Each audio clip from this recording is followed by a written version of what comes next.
Hello, good morning sa ating lahat mga kapatid. So happy summer. Summer na summer si Brother Joss ngayon. Ayan, so maginaw pa sa umaga, no? Yan, so meron tayong new face. So hi. Sister Reyna, ayan, oh. Rain? Reyna. Sa anong church ho kayo sa Pilipinas? Oh, Covenant Christian Church. Oh.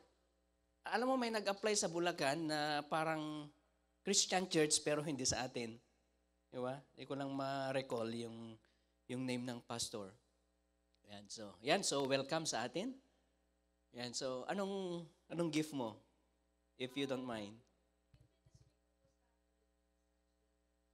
Oh, children's ministry. Ayos, yan. Yan, so tamang-tama. Kasi marami kaming children, wala kaming teacher. Ayan. Ayan, so siguro, yan, God willing, talagang ang Lord ay mabait sa atin. Talagang He is repositioning people to fill in ministries around the world, kahit saan ka mapunta yan. So we're gonna talk later. So if you have that gift, and then para makatulong din naman kami on our side, then dun sa inyo. Then vice versa. Ayan, so alam nyo yung mga international students, katulad nung dalawa na sinusundo ko, kailangan nila na yung talagang, sabi sa Alberta Bible College, yung transitioning, di ba? Yung mental health. Kasi sa Pilipinas, lalo na mga OFW, ay hindi natatalakay. Basta punta na lang doon, wala man lang kamuwang-muwang pagdating doon. Ganito pala, di ba? Yan, and then it will gonna affect your mind, it gonna affect your personality, and it will gonna affect your spirituality sometimes. Yan. So praise the Lord sa ating lahat, mga kapatid. Yan, so bago tayo magpapatuloy sa ating Bible study, si Brother John sana, kaso lang next time daw. So last night ay merong alarm dito sa church kasi yung blink camera natin ay nag-alarm kay Brother Greg, kasi si Brother Greg siya yung in charge sa security and I think maintenance dito. Yan, so mag-alarm pag may pumapasok rito. Then makikita niya, so naka-record yan. So tumawag sila ng pulis, tapos tinawagan ako. Ayan, pagdating ko rito, ang daming pulis dito. 2:00 ng gabi, madaling araw, hanggang 4:00 kami. Kasi meron kaming interrogation. Ayan. Nanginginig pa si Brother Greg. Diba? Yan. Buti na lang walang natangay ng mga gamit natin. Siguro kung matangay, luma naman sila. So kailangan na talagang baguhin, mga kapatid. Yan. Pero wala namang nangyari. So yung pumasok ay kapitbahay lang natin, di ba? Naka-open pa yung back door niya. So huli sa akto. Pagdating ko rito, nandun na dun sa loob ng sasakyan. Ayan, so ganun talaga. At sabi nga ni Brother John, kasi tumataas na ang interest ng ating mga pangangailangan sa Canada. So, gipit na gipit ng mga tao, kapit sa pagtalim. Ayan, so siguro that is one of the parang results ng pagtaas ng inflation, pagtaas ng mga buhay natin dito sa Western Pacific sa Canada. Buti nga walang wildfire sa atin pa. Di ba? Sa Toronto area, sa Quebec, talagang balot na balot ang wildfire. Yan, so ituloy natin ang ating pag-aaral, mga kapatid. So, napag-aralan natin last time about evangelism. So, yeah, of course, everybody have a story to tell, right? So evangelism is like, just telling some stories about you, about how God changed you, right? So if you don't have any story to tell, then you're not a Christian. Right? So everybody of us, when we receive the Lord Jesus Christ, we have our own story. Diba? Pag punta ka nga sa YouTube, di ba? Dami na, di ba? May testimony, hindi katulad noon na ang testimony ay doon lang sa harap ng congregation, secretly. Pero ngayon, di ba? If you upload it on YouTube, your personal testimony, all around the world ay napapanood na. Yan. So the thing is, if you don't have a story to tell, and that's the problem, right? So all of us have a story to tell. Ang dapat lang gawin is to retell, di ba? Yung ating story ng ating conversion sa ating Panginoon. Yan. Yun ang evangelism. So all of us have a story to tell, and we are willing to tell this story. Excited tayo mag-share yung ating buhay, nangyari sa ating mga buhay, di ba? Katulad nung nasa Pilipinas tayo, pumunta tayo rito, nag-change ba yung life natin? Di ba? Of course, nag-change din. Yung iba, hindi naman. Kasi may mga nakikita ko, gusto nang bumalik after 6 months. May napanood ako sa YouTube, mga kapatid. Doktor siya. Ay, doktor ba? Lawyer yata. Sa Saudi, pumunta rito. Rito, Uber driver. Diba? So, hindi sila di ba? Yan. So, meron ding mga stories na success stories sa Pilipinas, galing Pilipinas, pumunta rito, ay talagang nag-bloom, di ba? Yung kanilang business, ang kanilang mga buhay. And one of the highlights of that in the Christian perspective is, of course, sa atin, ay meron tayo yung ganito church na pinupuntahan. Di ba?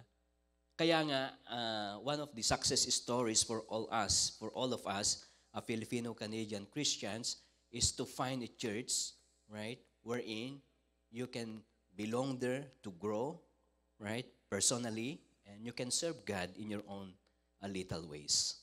Yan. So, we encourage everybody to invite more sa ating mga friends papunta rito sa church.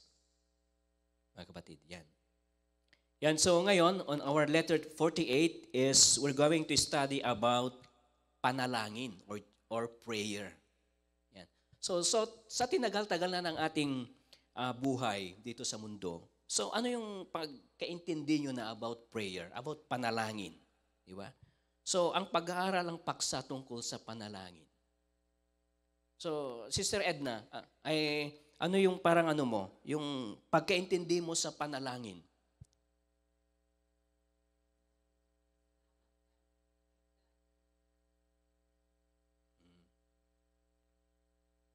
Yun.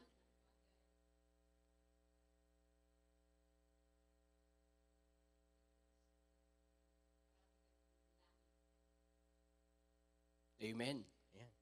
So, when I came here in Canada, may nagbigay sa akin na libro about the Filipino tent maker, si Clark.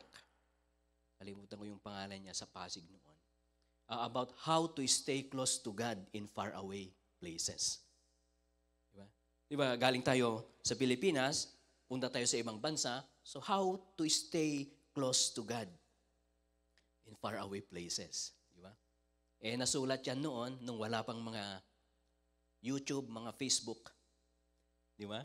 So ang suggestion niya noon is, of course, number 1 is prayer. And then, number 2 is prayer. and last is prayer. Di ba? So, makita mo yung yung prayer, personal prayer, and then mapapag-aralan natin yung community prayer, which is yung when Jesus Christ told the disciples to pray, di ba? And he said, Our Father, who art in heaven. So, hindi ka naman pwedeng mag-pray ng Our Father who art in heaven, mag-isa ka. O siguro, dalawa kayong mag-asawa, isang family, di ba? So, our. Hindi naman tulang, my Father who art in heaven, di ba? So, iba yung personal prayer. Ayan, so prayer, prayer, prayer. Yan, so, let's study about what it means to be a prayerful person. So, the original word for prayer or pananalangin is what we call parakaleo. Parang parakletos, di ba? Ano kayang ibig sabihin nito, mga kapatid, yung prayer? Yan. It means to beseech. Yan. It means to comfort. From the original word. Call for. Ibig sabihin sa Tagalog ay pamamanhikan. Yon yung original word na parakaleo. Pamamanhikan. Di ba pamamanhikan pag may asawa, pupunta ka sa isang family, di ba? Ang tawag sa Ilocano ay may palandok. Palandok ba yun? Di ba? Yung parang pinaka-senior sa bahay, sa family, and then pupunta doon sa pamilya ng babae, tapos mag-uusap sila. Oh, sino ang palandok nyo? Yung parang leader nyo sa pamilya. Kung walang pinakamatandang lalaki, yung pinakamatandang babae. Di ba? Ang ibig sabihin ay palandok. Di ba? Yan, siguro sinang marami ng palandok na pinupuntahan. Yan. So, pag mamamanhikan ka doon sa Pilipinas, dito sa Canada, wala na yatang namamanhikan, di ba? Wala, meron pa ba? O Filipino style na lang ang pamamanhikan? Pero the word there, mga kapatid, is yung parakaleo, yung original word of prayer is actually pamamanhikan.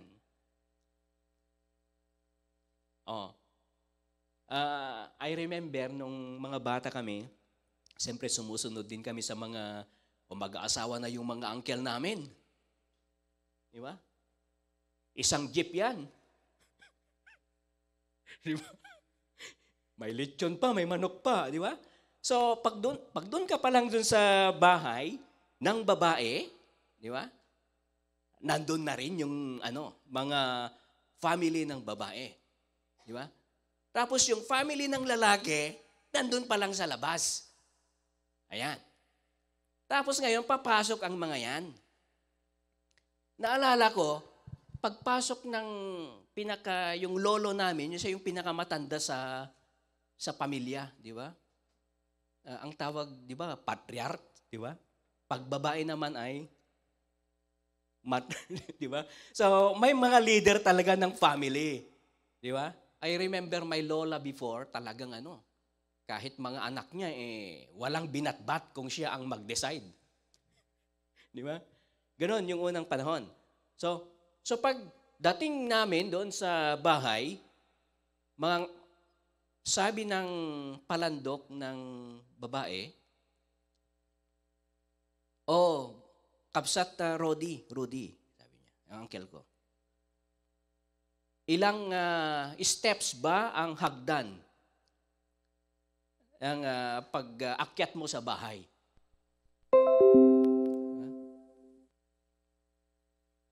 Sabi niya, di ko alam. Bumalik ulit siya. Binilang. 1, 2. 7. 7 ho ang talampakan ng inyong hagdan. Sabi niya. 7? Di 7 baboy na yan, sabi. Di ba? So makikita mo yung sa atin yung pamamanhikan, di ba? Meron silang mga signs, meron silang mga symbols wherein di natin alam na yun ang katumbas. Yan. So yung word na prayer is actually pamamanhikan. Di ba? Sa atin, di ba, nanghaharana. Bakit ka manghaharana? Di ba? Siyempre, pag mangharana ka doon sa bintana, Alangan naman na doon ka sa bintana, ikaw mangharana sa baba. Oh. Di ba? Yan. So, yung original word na prayer is from parakaleo, which means pamamanhikan. Ano bang Ilocano sa pamamanhikan, Inang? Di ba? Umuli. Hilingin mo yung kamay. Di ba? Sabi niya, bakit daw hihingilin yung kamay? Sabi naman ng nanay, wala nang tagalaba. Diba? Ayan. Yan yung original word na prayer. Pamamanhikan. Sa English is to call for, to beseech, or to comfort. Ayan. In other words, formal communication. Pakikipag-ugnay. Meeting of the minds. Ayan. Ayan. Kaya nga kapag tayo ay nagbabasa ng Biblia, ang Diyos ay nagsasalita sa atin. Okay, let's read the Exodus chapter 20. Yung Exodus chapter 20, mga kapatid, that is the 10 Commandments. Pero before the 10 Commandments, meron tayong first verse there. Ayan. O sige, basahin natin. Exodus chapter 20, di ba, yung the 10 Commandments. Sino ang nakaka-memorize ng 10 Commandments? Sister Edna. O, number 10. O, si Brother Ross, isa lang. Ano yung paborito mo sa 10 Commandments? Number 1? Ayan. Before that, yung verse na yan, merong, may verse. Yan. O sige, sino pang may paborito dyan sa 10 Commandments?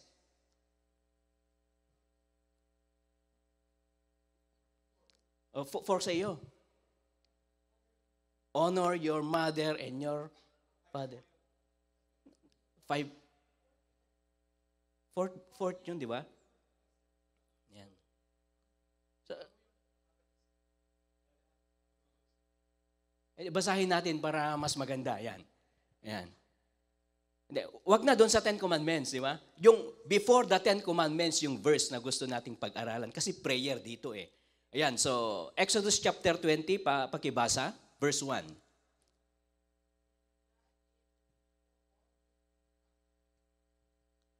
Ayan.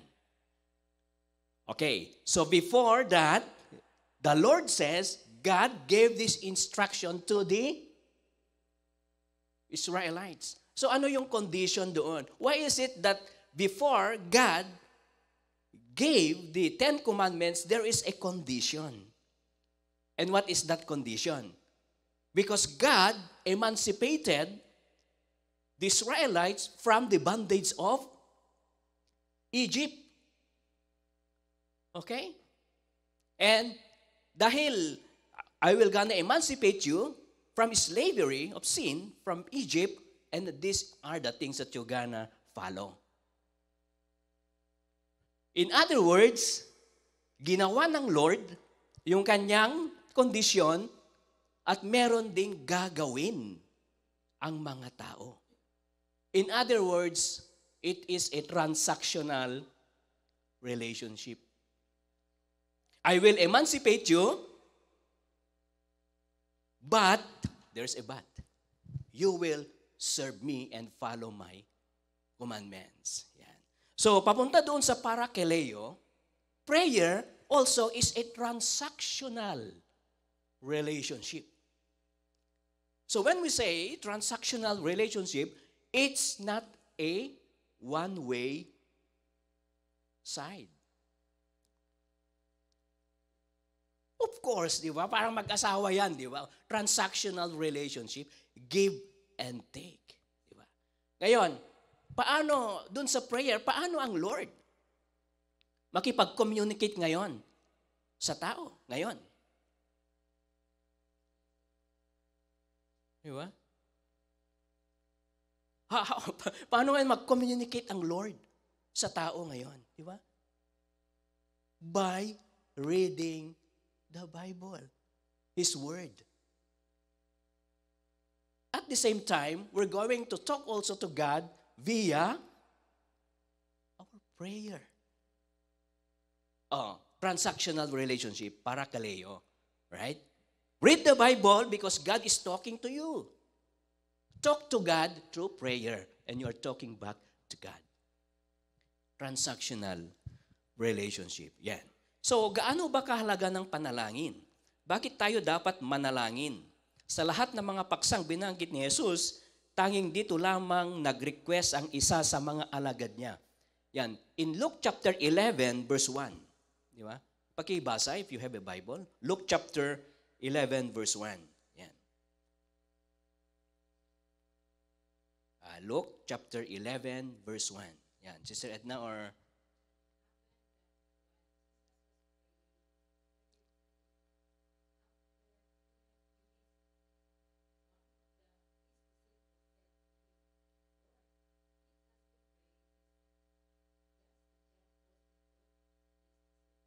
Ayan. Okay? So, 12 disciples, di ba? Nagpaturo ba sila lahat kay Lord? Among the 12 disciples in Luke chapter 11, ilan ang gustong magpaturo sa Lord na manalangin? Oh, Luke chapter 11. Di ba?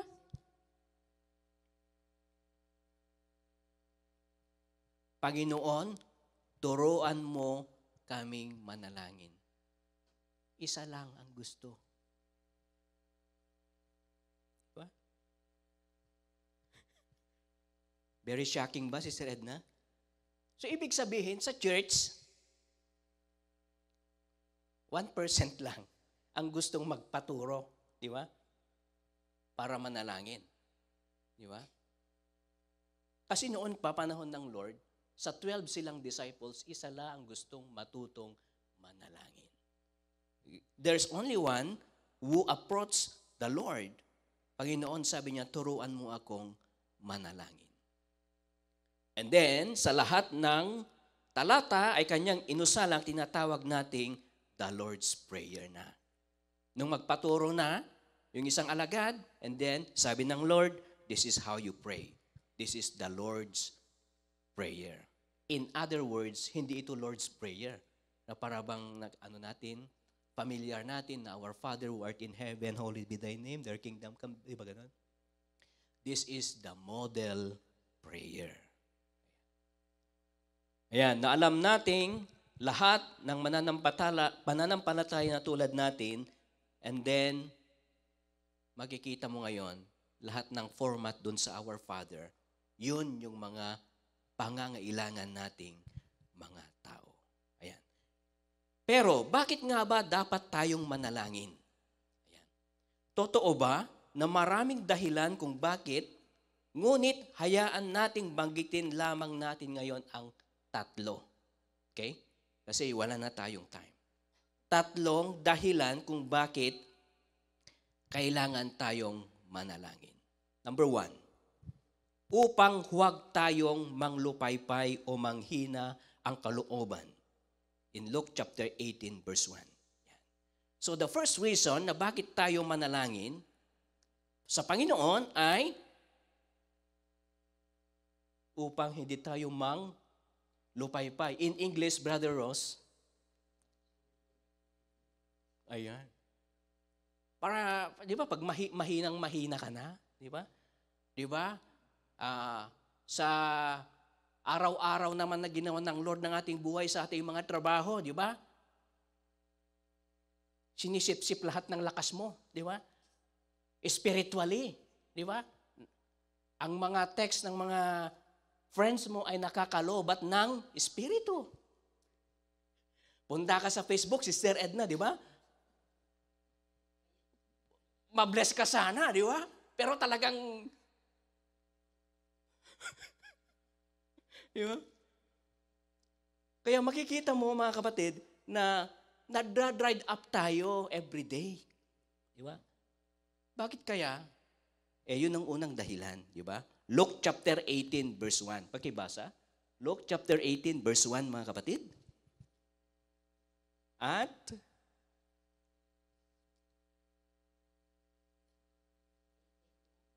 18:1.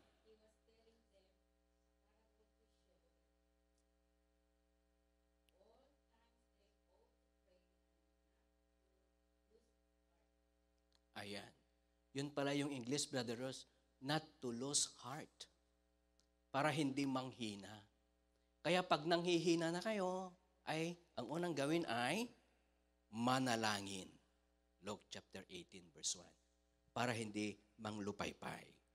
Ayan. Number 2, mga kapatid. Upang huwag tayong mabalisa. In English, Brother Ross, confused ka na. Di ba? Ayan. Ano ba yung mabalisa? Hello, anxious, di ba? Or stress, di ba? Mabalisa. Yung mabalisa ba yung hindi ka na makatulog sa gabi or talagang iniisip mo na yung bagay na yan, di ba? Or talagang dinidibdib mo na. Ayan. So, upang huwag tayong mabalisa, in Philippians chapter 4 verse 6 naman ito. Yan. Yeah. Second reason why we pray. Diba? Philippians chapter 4 verse 6. Sino na ang nakakita, mga kapatid? Philippians chapter 4 verse 6.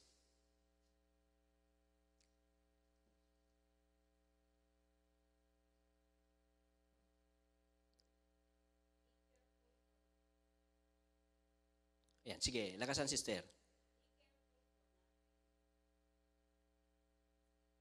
4:6. Philippians chapter 4 verse 6. Yan.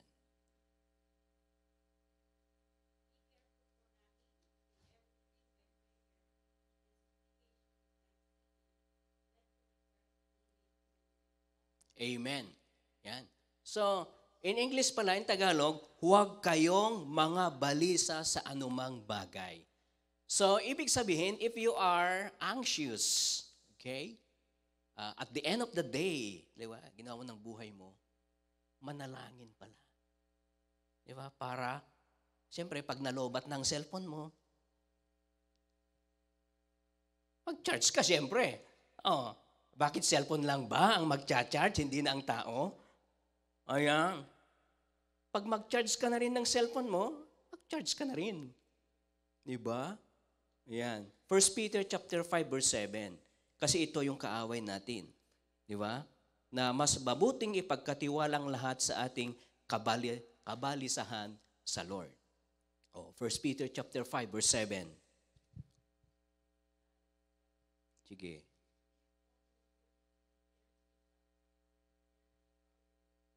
Ayan. So, ano daw ang i-give natin, mga kapatid? All. Di ba? All daw, Sister Edna. Hindi lang half, hindi lang quarter. Di ba? All. I-release it to the Lord. Di ba? Ayun. Pangatlo, upang huwag tayong mahulog sa tukso. Temptation na unahan mo na agad ako. In English, sana sabihin Di ba?